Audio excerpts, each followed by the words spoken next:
ตัวเด้นี่ทาซี่ไปเกือบสี่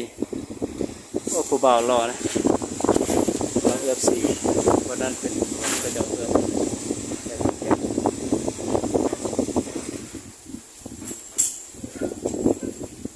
เอาสีมาปนใส่กระจกเกือบสี่ให้มันงาม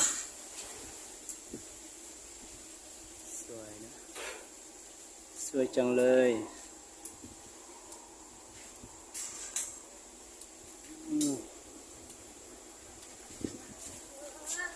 จะใส่เตาแก๊สแล้วก็เป่าไฟใส่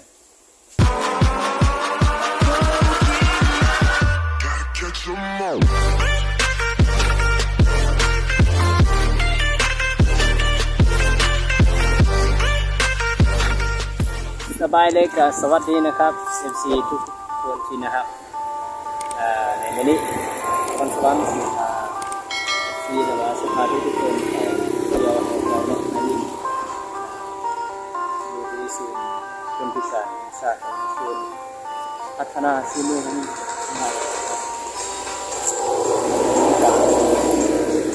ีญาตินะ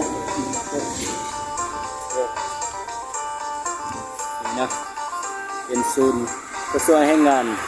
และสวัสดิการสังคมคณะกรรมการพิการศูนย์พัฒนาแม่หญิงพิการลาวอยู่ในนี้แล้วสภาพัฒน์ก็ส่งเอาไปทำชมที่ไหนมาก็จะคือแน่ๆแล้วคุณกิจกรรมเนี่ยสอบทีบุญไปเลาะไปลิน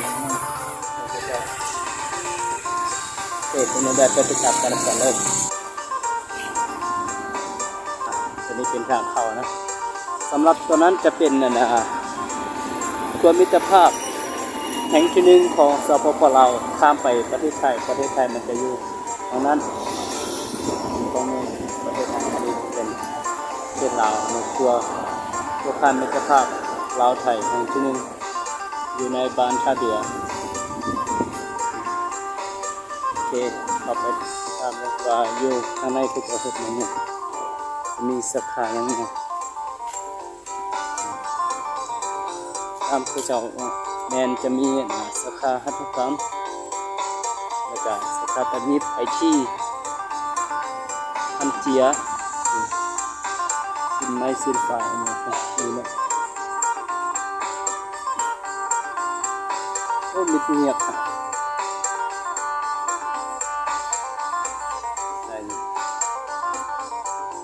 ใช่ใหญ่ครับหัตถกรรมลาวตัดเย็บ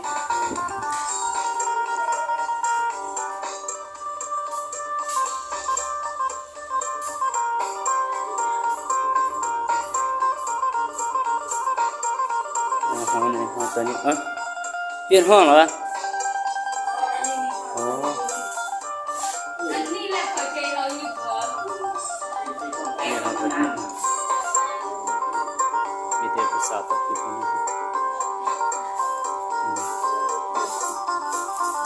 คนนี้มีผัวแล้วคนนี้นะนี่แหละเขาเจ๊เสียของ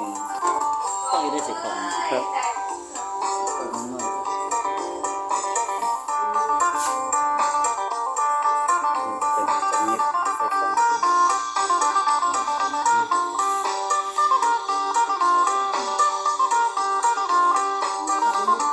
พูดทั้งคนก็มี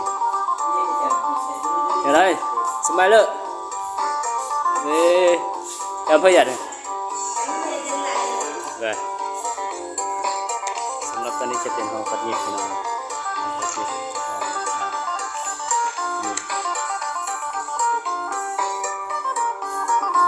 อันนี้เป็นห้องจำ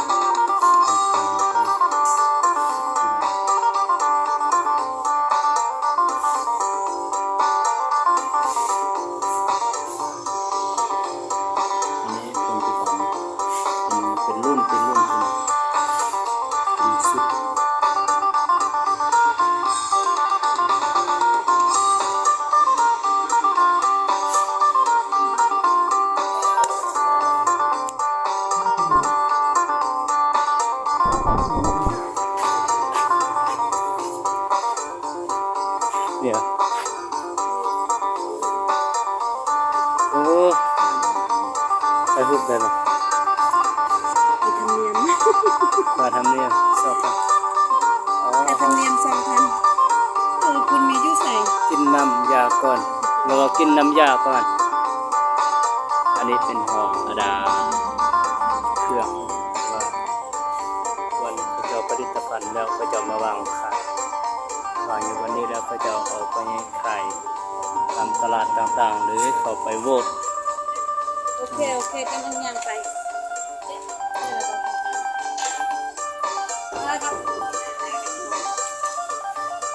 จะมาแข่งกับผู้ได้เลยไปเดินหน้าไปซื้อบุ้ง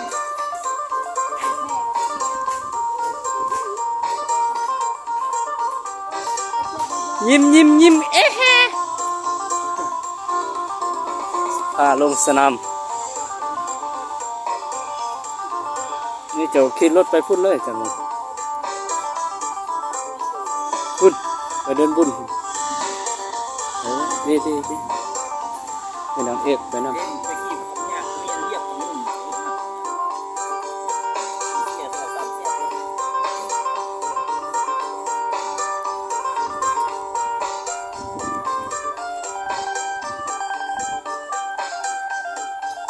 โอ้สลายเขาจะปลูกม่วงมักมีมะฮุ่ง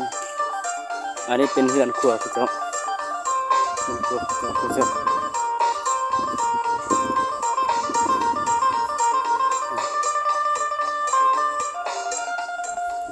ธรรมชาติดีอยู่แถวนี้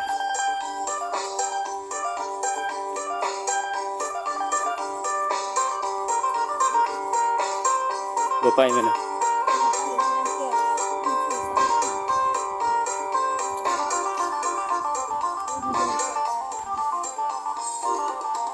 แสดงว่าที่นี่กว่าสมควร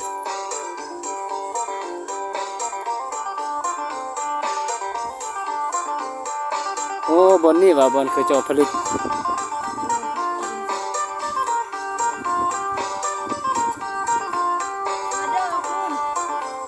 เดี๋ยวเสียพาฐานผู้ชมไปกลับสมหรือกลับไปเบิ่งบอนเคยจะผลิตบนสิ่งของผลิตเครื่องนะบอนเคยจะปั้นเครื่องปั้นดินนะอันนี้เป็นดินเหนียวโคลนดินแล้วบนเคยจะปั้นอันนี้ห้องปั้น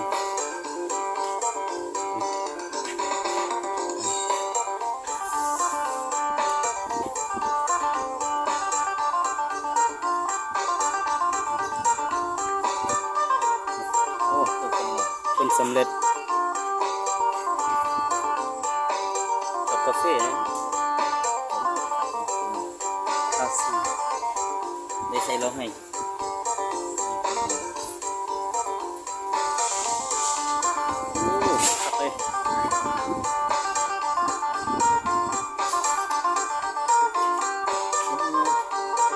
อันนี้ก็แม่นเนาะอันนี้บนผสมบ่ผสมดินบ่นี่โอ้ยัดใส่เต้านี่นี่ก็ต้องก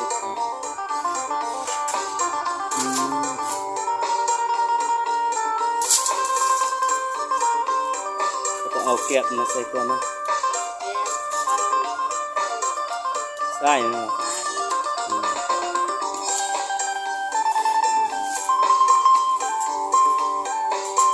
อันนี้เป็นเตามันบริฟ้าเหมือนกันอันนี้ยังเน้นอันนั้นตัวดิบเลยดิบ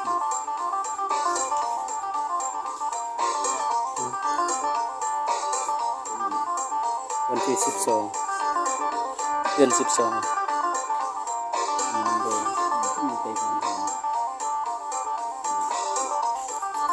บนใดเคยเจ้าพ่ออันนั้นบ่โอ้บนเจ้าเผาอันดินนะมันจะเป็นตัวนี้นี่โอ้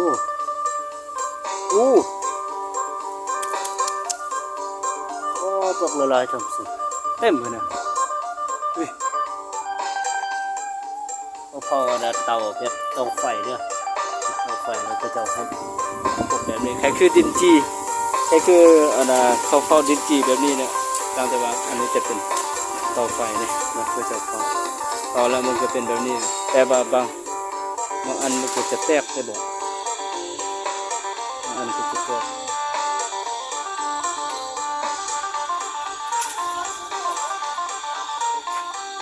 อยู่พูดว่ะโอ้โห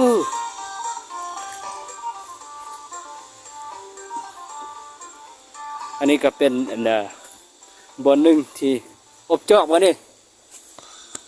โอ้โอ้กับตัวเด้งทาซี่ไหมแบบซี่โอ้ผู้บ่าวรอนะแบบซี่วันนั้นเป็นกระจก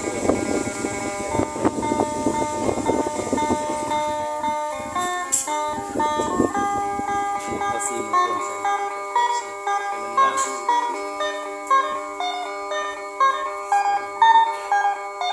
สวยจังเลย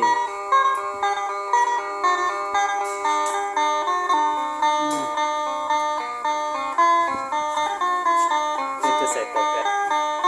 เอาไฟใส่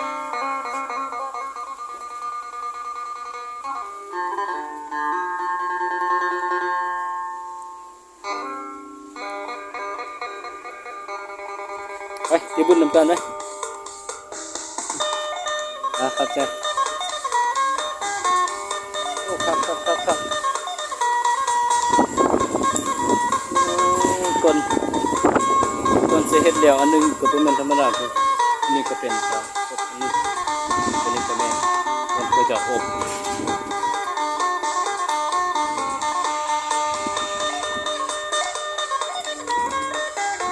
แล้วก็เห็นทำงานมันธรรมดาพี่น้องเอ้ยใช่อันนี้ก็เป็นตุ๊ก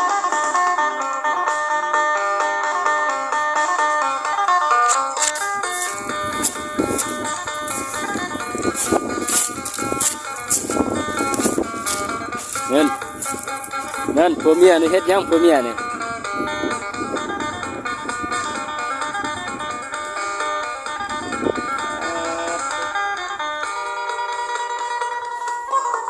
ที่หอมแก้มบ่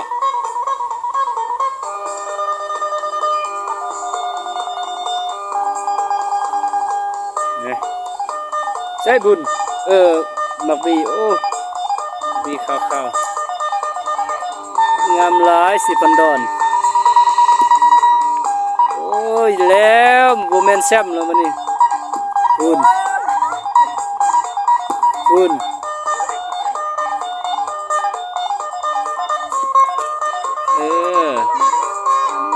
ตีพุ่นอยู่ในนี้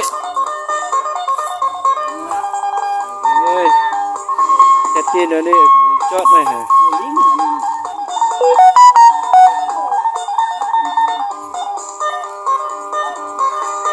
โอเคท่านผู้ชมมาฮอดนี้ก็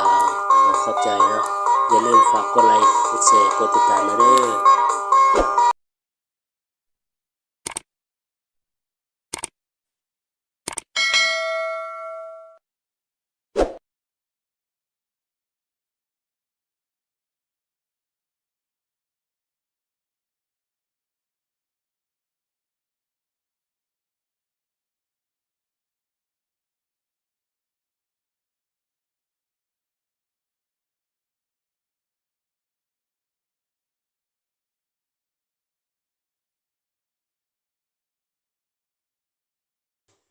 เอาคลิปนี้ก็จบเพียงเท่านี้ท่านผู้ชมถ้ามาคลิปนี้อย่าลืมฝากกดติดตามกดไลค์กดแชร์ขอขอบใจ